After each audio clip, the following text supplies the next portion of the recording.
Asal-usul Kuningan. Kabupaten Kuningan adalah sebuah wilayah yang terletak di Provinsi Jawa Barat. Kabupaten ini berbatasan dengan Kabupaten Cirebon di sebelah utara, Kabupaten Brebes, Jawa Tengah di sebelah timur, Kabupaten Ciamis di sebelah selatan, dan Kabupaten Majalengka di sebelah barat. Disebabkan adanya kedekatan wilayah dengan Kabupaten Cirebon dalam penyebaran agama Islam, disinilah cerita asal-usul nama Kuningan dimulai.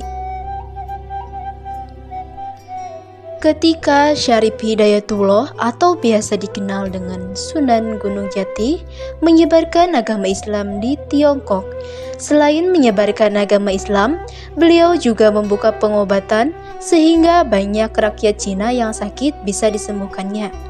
Namanya yang semakin terkenal membuat Kaisar Honggi dari dinasti Ming merasa resah, hingga akhirnya Kaisar Honggi mengundangnya ke istana.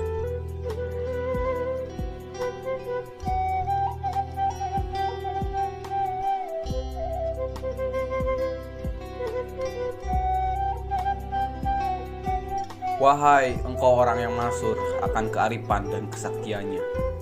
Namamu sudah lama masyhur di negeri ini. Kepandaianmu dalam pengobatan dan juga kearifanmu sudah sering melintas dalam telingaku. Tapi sungguh jikalau aku berkata jujur, aku sama sekali tak percaya dengan apa yang aku dengar sebelum aku melihat langsung dengan kedua mataku. Mohon izin Tuan Kaisar. Sesungguhnya itu semua bukanlah tujuan utamaku datang ke negeri ini. Tujuanku bukanlah untuk menjadi masyhur di mata semua orang. Tujuanku datang ke negeri ini tiada lain hanya untuk menyebarkan keyakinan yang saya yakini, ajaran Tuhan yang Maha Esa, yang tiada duanya. Hahaha, aku tak peduli dengan semua alasanmu. Jika memang engkau sakti seperti yang diisukan, kau cukup membuktikan kesaktianmu itu di depan mataku. Pada saat di istana, Sunan Gunung Jati bertemu dengan putri sang kaisar yang bernama Ong Tin. Di sana, Syarif Hidayatullah disuruh menghadap Kaisar Honggi untuk diuji kemampuannya. Kaisar meminta putrinya Ong Tin seolah-olah hamil dengan meletakkan bokor kuningan di perutnya, hingga mirip seperti orang yang sedang mengandung. Kemudian, Putri Ong Tin duduk berdampingan dengan saudarinya yang memang sedang hamil 3 bulan. Baiklah, jika memang Tuan Kaisar menginginkan demikian, apa yang perlu saya lakukan agar Tuan Kaisar percaya akan kebesaran dan kekuasaan Tuhan alam semesta, Allah Subhanahu wa Ta'ala? Bukan hal yang sulit. Kau hanya perlu menebak dari kedua putriku ini siapa yang sedang mengandung. Jika kau memang sakti, kau tak mungkin salah menebak siapa yang sebenarnya sedang mengandung. Baik, mohon izin Tuan Kaisar. Yang sedang mengandung adalah putri yang sebelah kanan. Hahaha, ternyata kau tidaklah seperti yang diisukan. Kesaktianmu hanyalah omong kosong belaka. Sebaiknya kau segera pergi dari negeri ini. Negeri ini tidak membutuhkan penipu sepertimu. Hahaha. Merasa berhasil membuktikan bahwa Syarif Hidayatullah tidak sepandai yang dikatakan orang-orang, akhirnya Kaisar pun mengusir Sunan Gunung Jati ke tanah Jawa. Setelah peristiwa pengusiran tersebut, Syarif Hidayatullah kembali ke Cirebon untuk menyebarkan agama Islam, yang mana Syarif Hidayatullah atau Sunan Gunung Jati yang waktu itu sudah menjadi pemimpin Kesultanan Cirebon pada tahun 1479 Masehi menggantikan Haji Abdullah Iman. Sementara itu, setelah pengembangan agama Islam dan pemerintahan dari Cirebon dan sekitarnya, Ki Gedeng Kuningan pun segera masuk agama Islam dan termasuk penganut agama Islam yang paling setia. Diperkirakan pada tahun 1481 Masehi, Syekh Syarif Hidayatullah bersama rombongannya mendatangi daerah Lur Agung, yang selanjutnya Ki Gedeng Lur Agung masuk agama Islam dan Ki Gedeng Kuningan pun turut hadir menyaksikan. Pada masa Pajajaran dan Prabu Siliwangi, Ki Gedeng Lur Agung dan Ki Gedeng Kuningan merupakan keturunannya yang berada di Kuningan.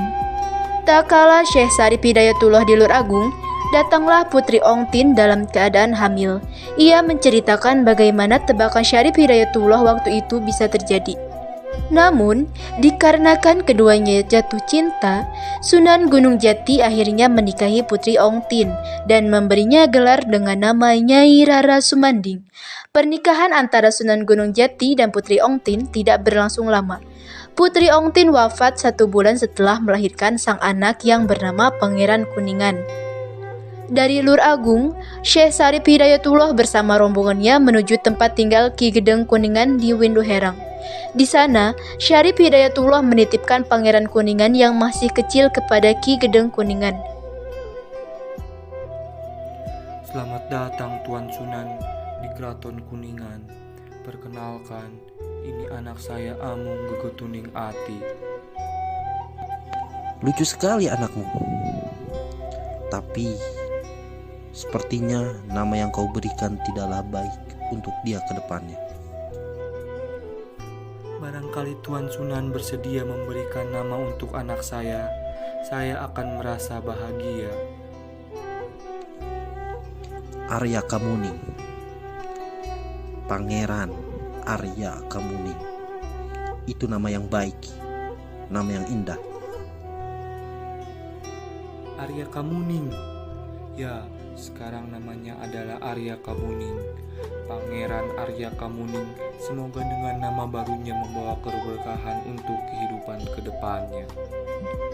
Ketika Syekh Syarif Hidayatullah menitipkan Pangeran Kuningan kepada Ki Gedeng Kuningan, beliau menyampaikan amanat agar kelak di mana Pangeran Kuningan sudah dewasa akan dinobatkan menjadi Adipati Kuningan.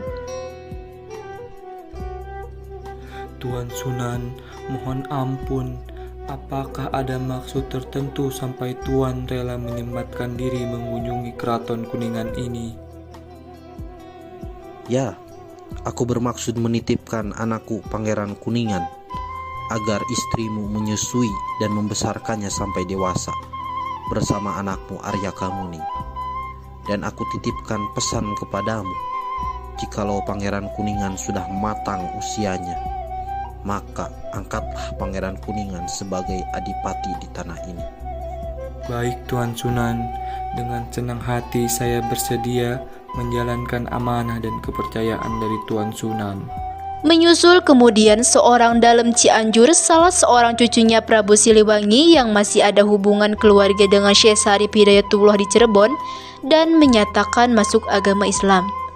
Sementara itu, setelah masuk agama Islam, beliau tidak kembali ke Cianjur.